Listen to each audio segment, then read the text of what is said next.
कोई कहता है कि दुनिया दोस्ती से चलती है, लेकिन जब आजमाया तो पाया कि ये दुनिया सिर्फ दौलत से चलती है। અને પછી એવું કર્યું, ઘર ખોરડા અને જે પણ કઈ જમીન ને હતું એ બધું મૂકીને રાતો રાત દીકરા અને ઘરવાળીને બધાને લઈને વહી ગયા. ત્યાંજી આજ સુધી પતો લાગ્યો નથી ક્યાં છે. કારણ કે સાધુ તો દિલનો દાતાર હોય છે. અને આમ વિચાર કરીને જ્યાં તાંબાનો ડાબલો ખોલે ત્યાં તો રાણી મેનાવતીનો 9 લાખ રૂપિયાનો કિંમતી 9 લખો હાર એ ડાબલાની અંદર હતો.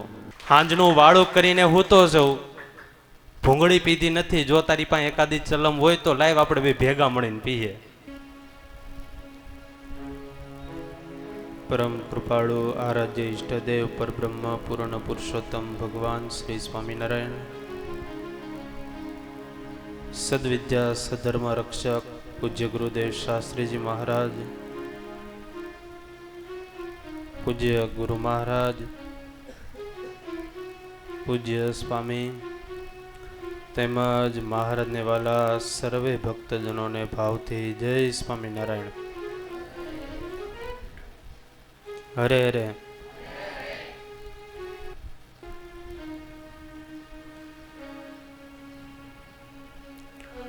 આજે આપણે ઇતિહાસના અમર ચરિત્રો, અમર પાત્રો એના વિશે શ્રવણ કરીશું. અને એમાં પણ ઇતિહાસના પાનાઓમાં જેના નામ લખાણા છે એવા મહાન રાજાઓમાંથી એક રાજા ગોપીચંદ મહારાજા, એમના જીવન વિશે આપણે આજે આ સભામાં શ્રવણ કરીશું. ગોપીચંદ મહારાજના પિતાનું નામ હતું ત્રિલોકચંદ મહારાજ, માતાનું નામ હતું મેનાવતી, ધર્મપત્નીનું નામ હતું સત્યવતી ઉર્ફે પિંગલા, અને એમના બહેનનું નામ હતું ચંપાવતી. ગોપીચંદ મહારાજના પ્રસંગો સાંભળીએ એની પહેલા એમના પિતા ત્રિલોકચંદ મહારાજા, એમના જીવનના સરસ મજાના પ્રસંગો છે એનું આપણે શ્રવણ કરીએ. ત્રિલોકચંદ મહારાજા પોતે ઢાકા બંગાળના મહારાજા હતા અને ખૂબ જ પોતાની બુદ્ધિ, શક્તિ, આવડત, ચાતુર્ય આ બધાથી રાજ્ય ચલાવતા હતા.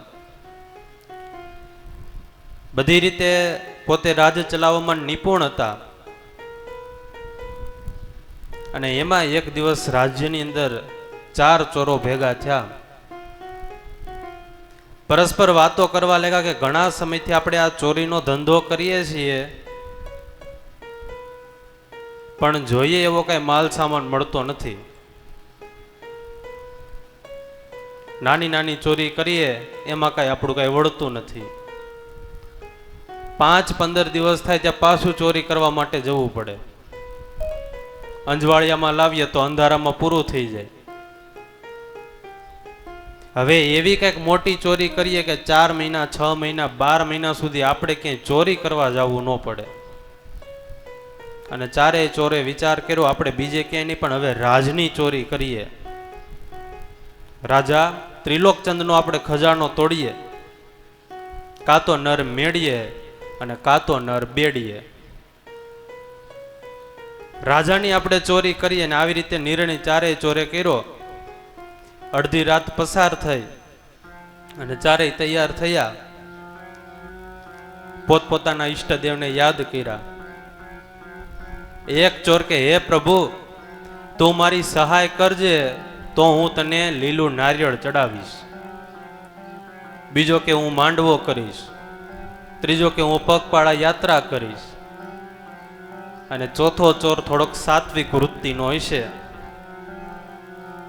એને મનમાં સંકલ્પ કર્યો કે જો આજની ચોરીમાં કાંઈ માલ સામાન મળે, ચોરી કરી અને પકડાઈએ નહીં, તો જે પણ કાંઈ માલ સામાન મળે એમાંથી અમુક ટકા ભાગ, અમુક હિસ્સો એ મારે પરમાર્થ માટે વાપરવો, સાધુ સંતની સેવા માટે મારે વાપરવો.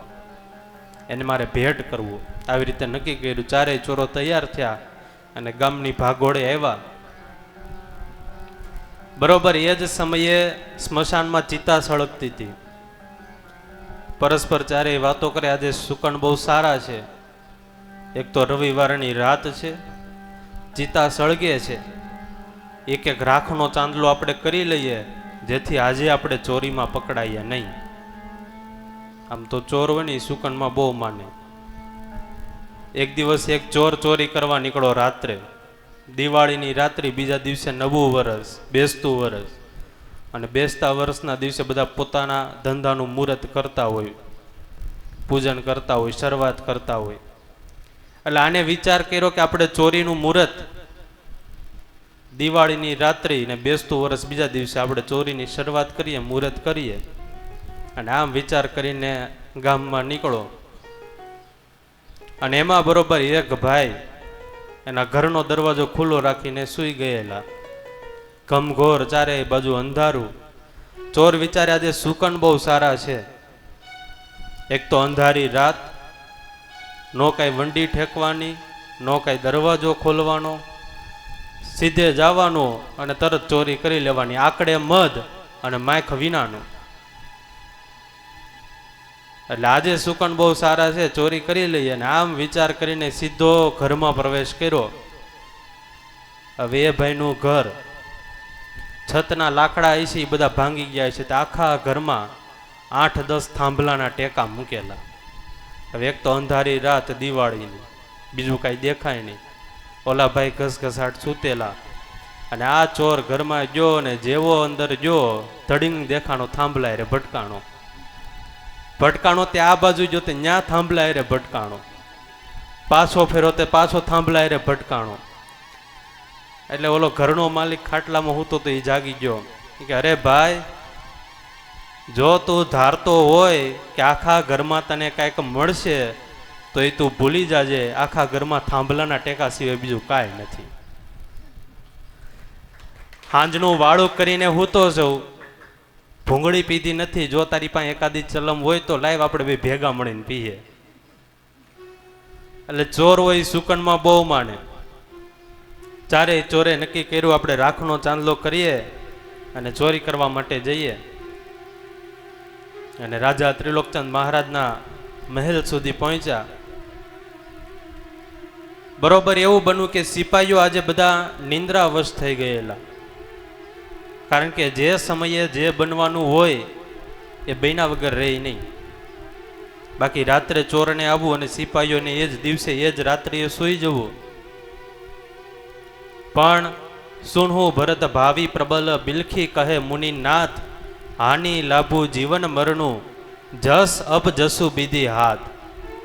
જે સમયે જે થવાનું હોય એ થાય જ, કારણ કે ઈશ્વર ઈચ્છાની વાત છે. ઓકે, સરસ કીધું. સવાર પડે તો ધન્યવાદ અને સાંજ પડે તો આભાર ભગવાનનો માનજો. સવાર પડે તો બોલો તમારો અર્થ ધન્યવાદ, અને સાંજ પડે તો આભાર માનજો. કેમ? કારણ કે કોની સવાર પાડવી અને કોની નહીં એ કોના હાથમાં છે? ભગવાનના હાથમાં છે. ત્યારે આ સૃષ્ટિના જીવ પ્રાણી માત્રના કરતા હરતા કોઈને કહેવા હોય તો એ ભગવાન છે, ઠાકોરજી છે. જોયા તારા જગતના ખેલ, બધું તારી મરજીમાં છે પ્રભુ. આખી સૃષ્ટિ, આખી દુનિયા એ ભગવાનની મરજીથી હાલે છે. જોયા તારા જગતના ખેલ, બધું તારી મરજીમાં છે પ્રભુ. હસાવું કે રડાવું તું જ જાણે, જીવન તારી કરજીમાં છે પ્રભુ. બધાનું જીવન એ ભગવાનના હાથની અંદર, હાથમાં રહેલું છે. ત્યારે કોને આપવું, કેવું આપવું, કેટલું આપવું અને ક્યારે આપવું, કોને આપવું, કેવું આપવું, કેટલું આપવું અને ક્યારે આપવું, આ બધું જ ભગવાનના હાથમાં રહેલું છે. અને એટલે કૃષ્ણ ભગવાન ગીતામાં કહે, કર્મણ્યે વાધિકાર હસ્તે મા ફલેશુ કદાચન, મા કર્મ ફલે હેતુર્ભુ, મા તે સંગોત્સવ કર્મણી. કર્મ પર તારો અધિકાર છે, ફળ પર તારો અધિકાર નથી. ખાલી તું જીવનની અંદર સારા કર્મ કરે જા, ફળની અપેક્ષા ન રાખ. ત્યારે જે પણ કાંઈ થાય એ ઠાકોરજીની ઈચ્છાથી, ઠાકોરજીની મરજીથી થાય. એ બધું જ ભગવાનના હાથમાં છે.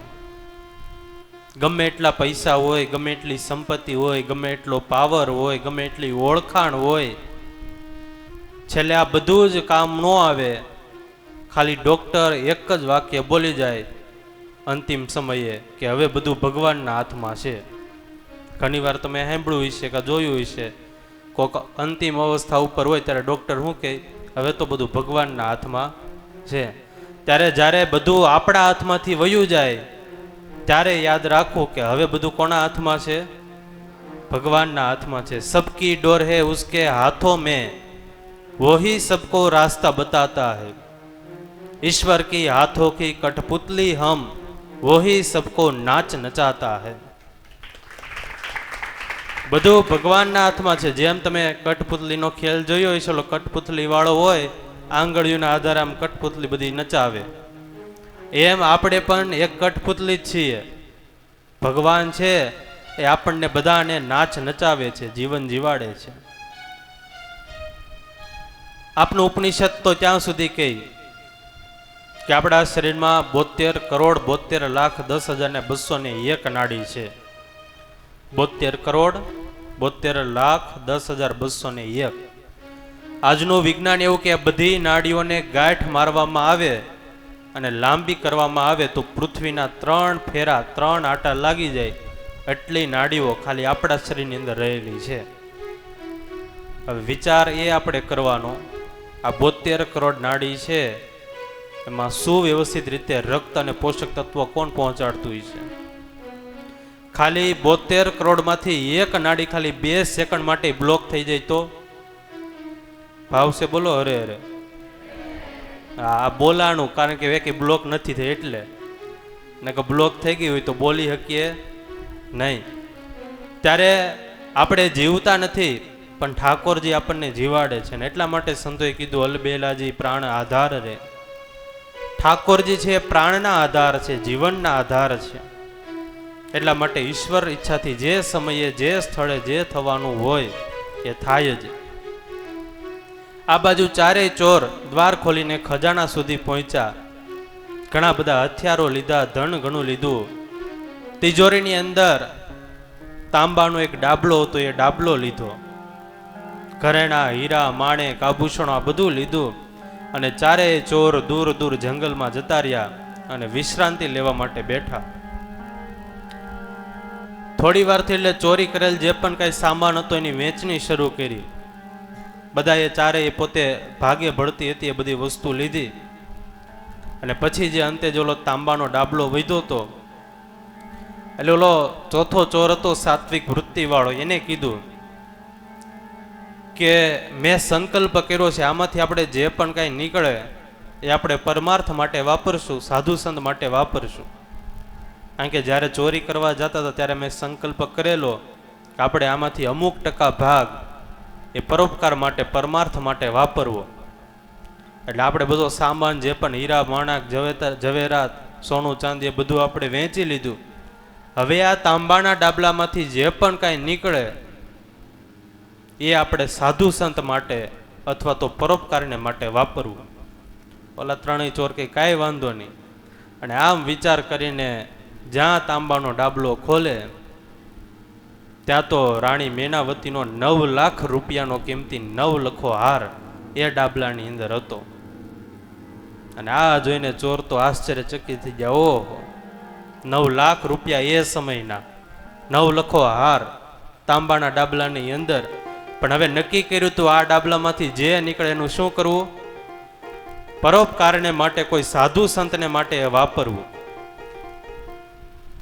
જીવનની અંદર અધ્યાત્મ માર્ગમાં આપણે એકવાર નક્કી કર્યું હોય કે મારી કમાણીનો અમુક ટકા ભાગ સેવા કરીશ, ધર્માદો કરીશ અથવા તો કોઈ પણ પ્રકારના સત્કાર્ય માટે વાપરીશ, એકવાર આવું નક્કી કર્યું હોય તો પછી એ પ્રમાણે કરવું પડે.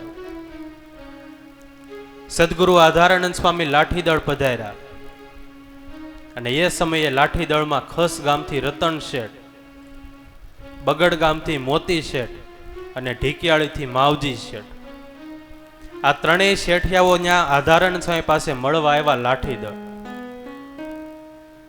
દંડવત કરીને સ્વામી પાસે બેઠા ને સ્વામીએ જોયું તો મોઢા ઢીલા પડી જતા. એટલે સ્વામી કે કેમ શેઠિયાઓ, કઈ મૂંઝવણ છે? અરે સ્વામી, પૈસાની બહુ તકલીફ છે. સ્વામી તમે કઈક દયા કરો તો વ્યવહાર પાણી સારા થાય. આધારણ સ્વામીને દયા આવી ગઈ. સ્વામી કે જુઓ, તમે ઋણો વેપાર કરો કપાસનો, ભગવાન બધું સારું કરશે. અરે સ્વામી, એમ કેમ કપાસનો વેપાર કરવો? કાવડિયા જોઈએ, કાવડિયા. કાવડિયા એટલે પૈસા, રૂપિયા. કાવડિયા નથી એટલે તો કઈ થતું નથી, નહીતર તો અમે હમણાં નો વેપાર કરી લઈએ. સ્વામી કે એવું છે? સ્વામી કે એક કામ કરો, હું બોટાદ આપણા સત્સંગી આગેવાન ભગા શેઠ છે એને ચિઠ્ઠી લખી દઉં, તમને ત્રણેયને 2,000 રૂપિયા ઉછીના આપે, એનો તમે વેપાર કરજો. આજથી 200 વર્ષ પહેલા, અને એ પાછા 2,000 રૂપિયા. અત્યારે 50 રૂપિયા કોઈ ઉછીના આપતું નથી, અને 2,000 રૂપિયા. સ્વામીએ ચિઠ્ઠી લખી દીધી અને ત્રણેય શેઠિયાઓ ચિઠ્ઠી લઈને બોટાદ આવ્યા. ભગા શેઠને ચિઠ્ઠી આપી. આધારાનંદ સ્વામીની ચિઠ્ઠી હતી ને શેઠે ત્રણેયને 2,000 રૂપિયા આપ્યા ઉછીના. રૂપિયા લઈને ઘરે એવા ઋણો વેપાર કર્યો અને એક જ વર્ષની અંદર ત્રણેય શેઠિયાઓ 16,000 રૂપિયા કમાણા. ત્રણેય 16,000 રૂપિયા કમાણા અને એક જ વર્ષમાં એટલા બધા પૈસા કમાણા. અને પછી તો ત્રણેય હરખાતા સ્વામી ગઢપુરમાં હશે ત્યાં આવ્યા. પહેલા આવ્યા ત્યારે તો મોઢા ઢીલા પડી જતા, જ્યારે પૈસાને કાંઈ નહોતું ત્યારે. પણ હવે તો આમ પૈસા ન હોય ત્યારે તમે જો તો દીવામાં તેલ ખૂટ્યું હોય ને ગાડી રિઝર્વમાં ન વહી ગઈ હોય એવા મોઢા હોય, અને પૈસા આવે પછી તો કાંઈ ખાધા પીધા વગર ગાલ મોટા થઈ જાય. શેર બજાર ખાલી ઊંચો આવી ગયો તોય ભાઈ 2 ફૂટ ઊંચા હાલવા માંડે, અને જેવું શેર બજાર હેઠું બેઠું તો 2 દી સુધી તો ક્યાંય દેખાય નહીં તમને. પૈસો કહે છે કે મને મૃત્યુ પછી તમે ઉપર ન લઈ જઈ શકો. પૈસો કહે મને મૃત્યુ પછી તમે ઉપર ન લઈ જઈ શકો, પણ હું તમને જીવતે જીવતા ઉપર પોગાડી દઉં. એટલે કઈ રીતે? તો કે પૈસા આવે તો બધા વાહ વાહ કરવા મળે ને. આપણે પૈસાને ઉપર ન લઈ જઈ શકીએ, પણ પૈસા આવે એટલે આપણી બધા વાહ વાહ કરવા મળે. કોઈ કહેતા હૈ કે દુનિયા પ્યાર સે ચલતી હૈ, કોઈ એમ કહે કે દુનિયા પ્યારથી હાલે. कोई कहता है कि दुनिया प्यार से चलती है, कोई कहता है कि दुनिया दोस्ती से चलती है, लेकिन जब आजमाया तो पाया कि ये दुनिया सिर्फ दौलत से चलती है. અત્યારે બધા પૈસા આમ જ જોવે. પૈસા છે તો હાવાર્યું, તમને કેમ છે? પૈસા છે તો હાવાર્યું, ને પૈસા નથી તો હું હાર્યું. તમે કોણ? ત્યારે પૈસા આવી જાય એટલે માણસ આખો ફરી જાય. ત્રણેય શેઠિયાઓ સ્વામી પાસે આવ્યા, આવીને દંડવત કરવા લાગ્યા. સ્વામી કે રાખો શેઠિયાઓ, બસ રાખો. શેઠિયાઓ કે અરે સ્વામી, અમે ત્રણેય 16,000 કમાણા છીએ. સ્વામી કે હારું ઠાકોરજીની કૃપા, બીજું શું. પણ જો શેઠિયાઓ, આપણે ભગા શેઠ પાસેથી 2,000 રૂપિયા ઉછીના લીધા હતા, એ હવે તમે કમાણ એટલે 2,000 રૂપિયા હતા એ પાછા આપી દેવાના. અરે સ્વામી, એ સમયે ખરા સમયે ભગા શેઠે આપણને આપ્યા 2,000 રૂપિયા, એ તો સ્વામી એને આપી દેવાના. પછી જોવો શેઠિયા વૈધા કેટલા, તમને પૂછું. 16,000 માંથી 2,000 આપ્યા ભગા શેઠને, કેટલા વૈધા? 14,000. તો કે 14,000 છે એમાં આપણે જ્યારે વાત કરી ત્યારે મેં તમને કીધેલું કે જે પણ આવક થાય એમાંથી ગઢપુરપતિ ગોપીનાથજી મહારાજનો ચોખ્ખો ધર્માદો તમે કાઢજો. હા સ્વામી, વાત થયેલી આપણે. તો એમાંથી તમે 2,000 રૂપિયા ધર્માદામાં કાઢજો. હવે કેટલા વૈધા? 12,000. હવે 12,000 વૈધા શેઠિયાઓ, એમાંથી 10,000 રૂપિયા તમે માટલામાં દાટીને મૂકી દેજો. હવે એ સમયે તો બેંક હતી નહીં, એટલે માટલામાં પૈસા રાખીને જમીનમાં દાટી દેતા ને હાચવતા. તો કે 10,000 રૂપિયા તમે માટલામાં દાટીને મૂકી દેજો. અને હવે કેટલા વૈધા? 2000, હવે જે 2000 રૂપિયા વધ્યા એમાંથી તમે વેપાર કરજો, પણ રૂનો વેપાર કરતા નહીં. હવે તમે અનાજ કઠોળનો વેપાર કરજો. આમ જ્યાં સ્વામીએ કીધું ત્યાંથી ત્રણેય શેઠિયા આમ ટગર ટગર એકબીજા સામું જોવા માંડ્યા. સ્વામી કે કેમ શેઠિયાઓ કેમ એકબીજા સામું જોવો? અરે સ્વામી એમાં એવું છે, ભગા શેઠને આપણે 2000 રૂપિયા લાવ્યા એ તો આપી દેવાના, એને આપણને ઉછીને આપ્યા હતા એટલે એ તો એના ભાગના આપણે દેવાના. સ્વામી કે બરોબર, પછી ધર્માદાના? એમાં સ્વામી એવું છે, આપણે પૈસા લેવા ક્યાંથી? તો કે ભગા શેઠ પાસેથી. હવે આપણે લાવ્યા ભગા શેઠ પાસેથી તો એ તો એના પૈસા કહેવાય, એમાંથી આપણે કમાણા એટલે એ તો આપણે ભગા શેઠને આપી દીધા. અમારો વિચાર એવો છે કે હવે જે અમે નવી કમાણી કરીએ એમાંથી ધર્માદો કાઢવાનો. આમ જ્યાં સ્વામીએ કીધું એટલે સ્વામી પછી કઈ બોલ્યા નહીં. સ્વામી કે હારું, જેવું તમને સારું લાગે એવું, પણ 10,000 તમે માટલામાં દાટીને મૂકી દેજો. અરે સ્વામી એમ કઈ પૈસા દાટી દે તો થોડા વધે? બજારમાં પૈસો ફરે તો બમણો થાય. પૈસા પૈસા કો ખીંચતા હે, જેમ પૈસો ફરે એમ બમણો થાય, એમ લમણો વધે. સ્વામી કે હારું હાલો, ઋણનો વેપાર તમે કરતા નહીં, અનાજ કઠોળનો કરજો. પણ સ્વામી એમાં એવું છે ને, અમે બધા વેપારી માણસો, શેઠિયાઓ માણસો, વેપારમાં અમને ખબર પડે. અને આમ જ્યાં કીધું એટલે સ્વામી કે હારું, અમને કઈ ખબર પડે નહીં ને સંતોને, હારું તમારી રીતે રડીને ખાજો જાઓ, બસ બીજું હું, એમ કહીને સ્વામી ઓઢીને ચાદર ઓઢીને માળા કરવા બેસી ગયા. ત્રણેય શેઠિયાઓ ત્યાંથી નીકળ્યા. સૌથી પહેલા બોટાદ ગયા. ભગા શેઠના 2,000 રૂપિયા હતા ઉછીના લીધા હતા, એ પાછા આપી દીધા. 16,000 માંથી કેટલા વધ્યા? 2,000 આપ્યા એટલે 14,000. અને 14,000 હતા એ ઋણા વેપારમાં એને રોકાણ કર્યું અને પાછા હજારો રૂપિયાનો સટ્ટો એમાં ઉપરથી. પરિણામ એવું 14,000 રૂપિયા વેપારમાં રોકાતા, ઋણા વેપારમાં 14,000 તો ડૂબી ગયા, ઉપરથી 10,000 રૂપિયાનું દેવું થઈ ગયું. 10,000 નું દેવું જ છું. 14,000 જે મૂળગી મૂડીથી ગઈ, ગોળો ને ગોફણ બે ગયું. ઘરની બહાર નીકળી ન શકે એવી પરિસ્થિતિ આવી. અને પછી એવું કર્યું, ઘર ખોરડા અને જે પણ કઈ જમીન ને હતું એ બધું મૂકીને રાતો રાત દીકરા અને ઘરવાળીને બધાને લઈને વહી ગયા. ત્યાં હજી આજ સુધી પતો લાગ્યો નથી ક્યાં છે. કારણ એટલું જ, એક તો ભગવાનને પાર્ટનર બનાવ્યા. સ્વામીએ પૈસા આપ્યા ત્યારે કીધું હા ભગવાનનો ભાગ કાઢીશું, ધર્માદો કાઢશું. ભગવાનને પાર્ટનર બનાવ્યા, ધર્માદો કાઢવાની વાત કરેલી, એ કાઢ્યો નહીં. બીજું સ્વામીએ કીધું પણ સ્વામીની વાત માન્યા નહીં. હવે ખાલી આ લોકનો પાર્ટનર હોય કોઈ સામાન્ય ધંધા બિઝનેસમાં, એને આપણે છેતરીએ તોય લાખો રૂપિયાનું નુકસાન જાય, કરોડો રૂપિયાનું નુકસાન જાય. અને તો પછી ભગવાનને પાર્ટનર બનાવ્યા પછી એને જ એક બાજુ આપણે કરી દઈએ, સાઈડ કરી દઈએ ભગવાનને, તો પછી એનું નુકસાન તો ભોગવવું જ પડે.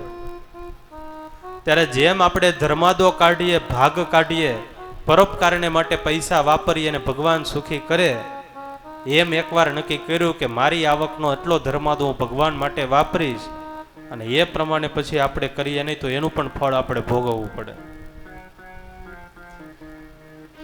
પણ આપણા બધાનું છે એવું કે ભગવાનને આપણે પાર્ટનર બનાવીએ જીવનની અંદર, પણ કેવા સમયે? તો કે દુઃખનો સમય આવે ત્યારે આપણે ભગવાનને પાર્ટનર બનાવીએ. છોકરાઓને પરીક્ષા અને બધા યુવાનોને મંદી, આ બે સમય આવે ત્યારે મંદીમાં આમ તમે જોઈ લો તો લાઈન થઈ જાય ભજન ભક્તિ.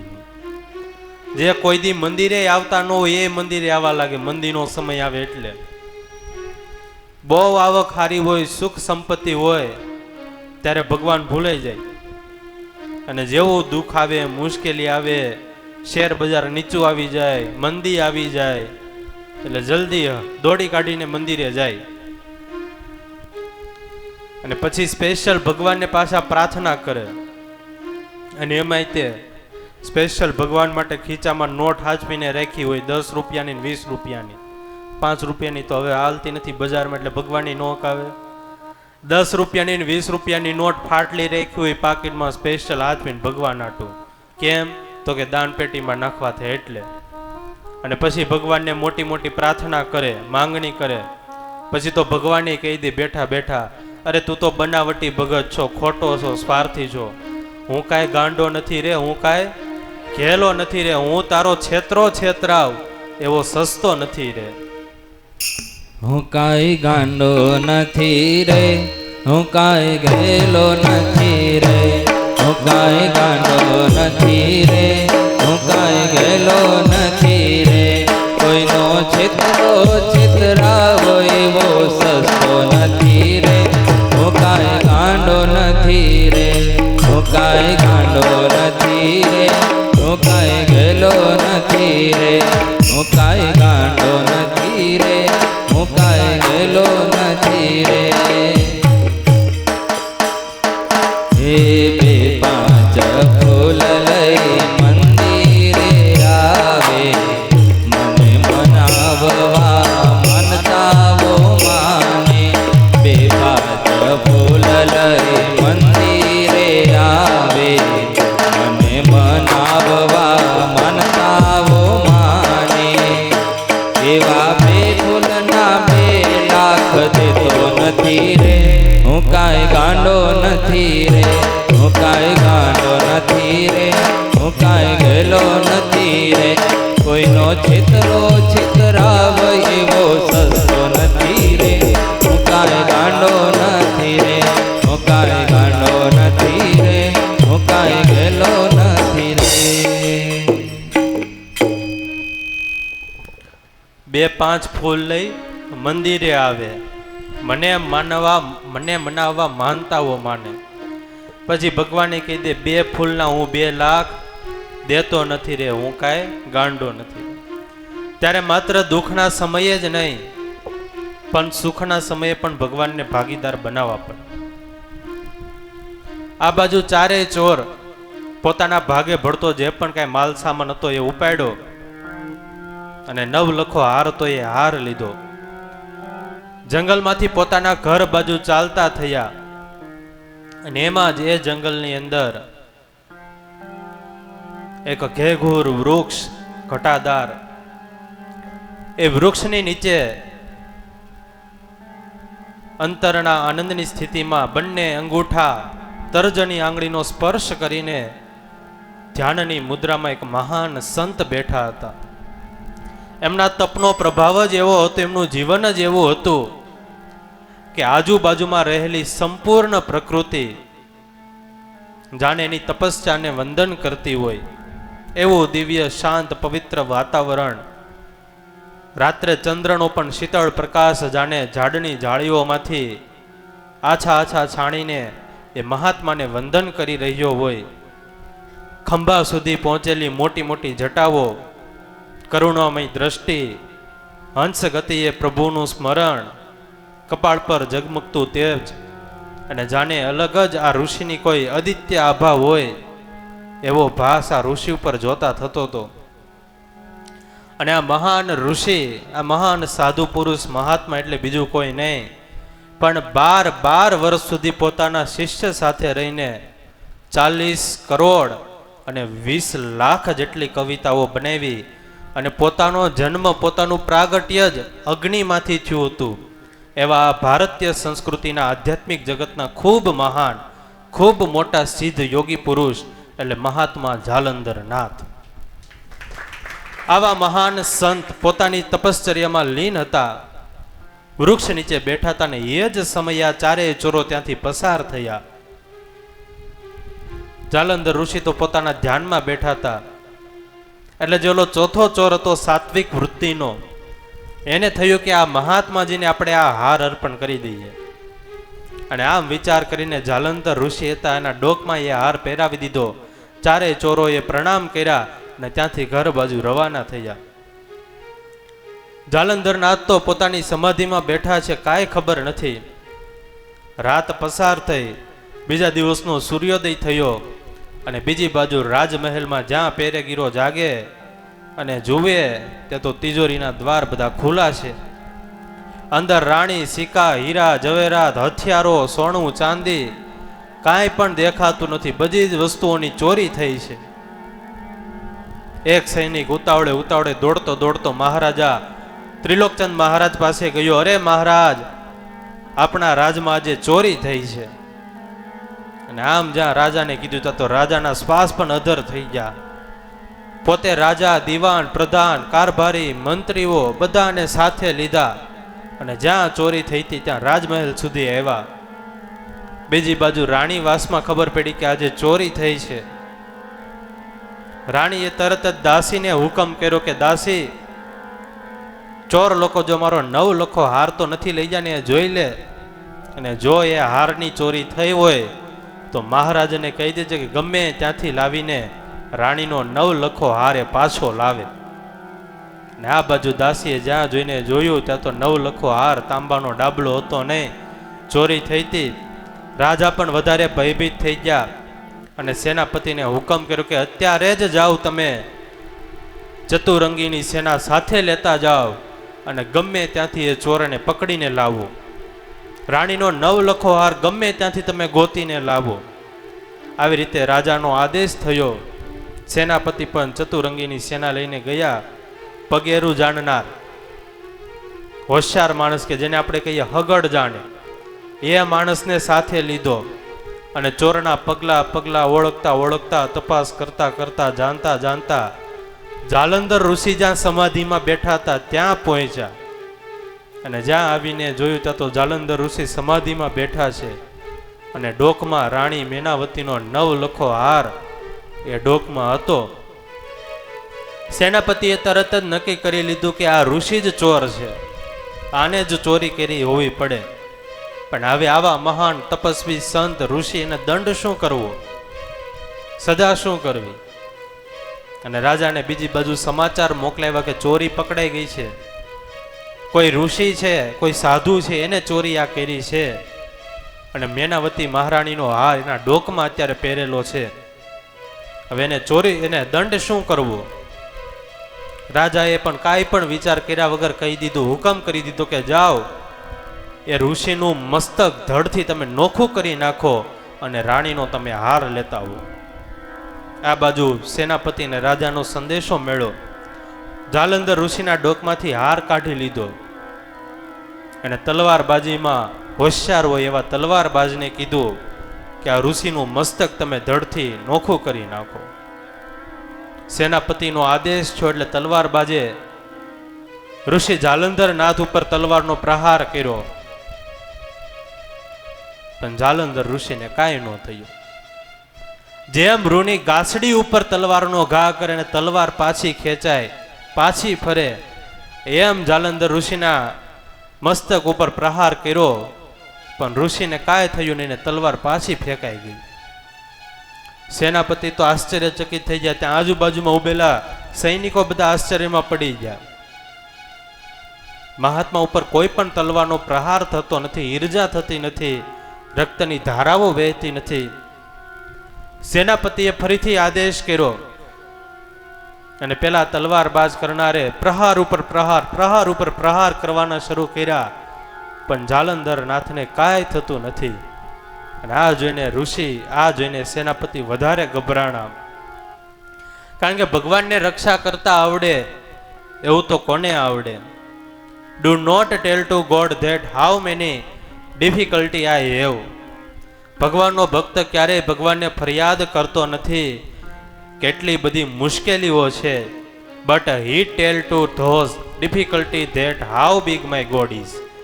એ મુશ્કેલીઓને કહી દે છે કે તમારે જેટલાને આવું એટલા આવી જાઓ, મારી પાસે પણ એટલો મોટો ભગવાન બેઠો છે.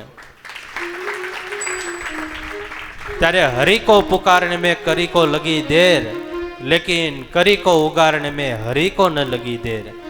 હાથીને પ્રાર્થના કરવામાં, ગજેન્દ્ર મોક્ષની અંદર ભગવાનને યાદ કરવામાં, ભગવાનને પ્રાર્થના કરવામાં હાથીને વાર લાગી, પણ ભગવાનને રક્ષણ કરવા માટે આવામાં વાર લગાડી નહીં. ત્યારે ઠાકોરજીને રક્ષા કરતા આવડે એવું તો કોને આવડે? સેનાપતિએ ફરીથી મહારાજને સંદેશો મોકલાવ્યો કે આ સાધુને કોઈ શસ્ત્ર અડતું નથી, કોઈ તલવારના ઘા વાગતા નથી. રાજા વધારે ચિંતામાં પડ્યા, વધારે મૂંઝાણા, હવે કરવું શું? સેનાપતિને આજ્ઞા કરી કે મહાત્માને આપણી જે પુરાતની જૂની ઊંડી વાવ છે એ વાવની અંદર દાટી ગયો. આ બાજુ સમાચાર મેળા. સૈનિકોએ મહાત્મા જાલંધરનાથને ઉપાડ્યા અને જે ઊંડી વાવ હતી, કેટલાય વર્ષોથી એમલમ પડેલી, એ ઊંડી વાવમાં જાલંધર ઋષિને નાખી દીધા. હવે એ વાવમાં કેટલાય વર્ષો જૂનું પાણી પડેલું હશે, ગંદુ. જાલંધરનાથને એ વાવમાં નાખ્યા, ગંદુ પાણીનો સ્પર્શ થયો અને આ મહાત્માજીની સમાધિ તૂટી. જ્યાં આંખ ખોલી ત્યાં તો આંખમાંથી અગ્નિ વરસવા લાગ્યો. ચારે બાજુ વાવમાં આજુબાજુ જોવે તો કોઈ દેખાય નહીં. અને જાલંધર ઋષિએ અવાજ કર્યો, કોણ છે અહીંયા? અને જ્યાં આમ અવાજ કર્યો ત્યાં તો બહાર ઉભેલા માણસો થર થર થર ધ્રુજવા લાગ્યા. કોઈ કાંઈ બોલે ચાલે નહીં. મહાત્મા જાલંધર ફરીથી બોલ્યા, કોણ છે અહીંયા જેને મારી સમાધિ તોડી છે? જેને પણ આ કૃત્ય કર્યું છે, જેને પણ આ અપરાધ કર્યો છે, એને હું શ્રાપ આપું છું, 1 મહિનાની અંદર એનું મૃત્યુ થશે. અને આમ જ્યાં કીધું ત્યાં તો બધા ધ્રુજી ગયા. ઓહો, રાજાને થઈ ગયું કે ઓહો, આજે મારાથી કોઈ મોટા સાધુ મહારાજનો અપરાધ થઈ ગયો છે, દ્રોહ થઈ ગયો છે, મહાન સંતનો તિરસ્કાર થઈ ગયો છે. જીવનમાં ક્ષમા છે એ પ્રગતિનું પેલું પગથિયું છે, અને અપરાધ છે એ પડતીનું પેલું પગથિયું છે. આ બાજુ ત્રિલોકચંદ રાજાને ખબર પડી કે મારાથી કોઈ મહાન ઋષિનો અપરાધ થઈ ગયો.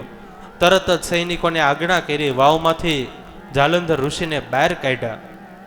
અને ત્રિલોકચંદ મહારાજા જાલંધર ઋષિના ચરણમાં પડી ગયા. અરે સાધુ મહારાજ, તમે મને આજે માફ કરો, ક્ષમા કરો.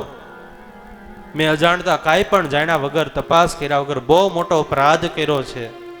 મને આજ તમે માફ કરી દો, ભૂલ થઈ ગઈ મારી. સાધુ મહારાજ, અમે તો માયાના જીવ છીએ. મોહ, માયા, લોભ, કામ, ક્રોધ આ બધાથી બંધાયેલા છીએ. અને આપ સરોવર તરુવર સંતજન ચોથાએ બરસે મેઘ, પરમાર્થ કે કારણે ચારો ધર્યા દે. જેમ વૃક્ષ સરોવર અને મેઘ આ ત્રણેય પરમાર્થને માટે જીવે છે, બીજાને માટે ઘસાય છે, એમ આપ સંતજનો તો બીજાને માટે પોતાનું જીવન ઘસી નાખો છો. તમારું અવતરણ જ પરમાર્થને માટે, લોકોના હિત માટે હોય છે. જલાવી જાતને ધૂપ સુવાસિત બધું કરે, ઘસીને જાતને સંતો અન્યને સુખિયા કરે. અગરબત્તી જેમ પોતે સળગીને બીજાને સુગંધ આપે છે, એમ સંતો તમે પોતે ઘસાઈને કષ્ટ વેઠીને બીજાને સુખિયા કરો છો. નિસ્વાર્થ ભાવે સમાજને માટે તમે દુઃખ વેઠીને લોકોને સુખી કરો છો. ત્રિલોકચંદ મહારાજ કે આપ તો અમારા માટે સુખકારી છો, હિતકારી છો, મંગલકારી છો. આપ મારા અપરાધને ક્ષમા કરો, માફ કરો. અને આમ જ્યાં કરગરતા રાજાને જોયા જાલંધર નાથને થયું કે ખરેખર રાજાને આજે રાજાથી અપરાધ થઈ ગયો છે, ભૂલ થઈ ગઈ છે. અને આમે તે સંતો તો દયાળુ હોય છે, કૃપાળુ હોય છે. ગમે એવો જીવ હોય, ગમે એવો પાપી હોય, સાધુ સંતનો અપરાધ કર્યો હોય, પણ જો એકવાર શરણાગત થઈ જાય, પોતાના ભૂલનું પ્રાયશ્ચિત કરી દે, તો સંતો એને અવશ્ય માફ કરી દે. કારણ કે સાધુ તો દિલનો દાતાર હોય છે.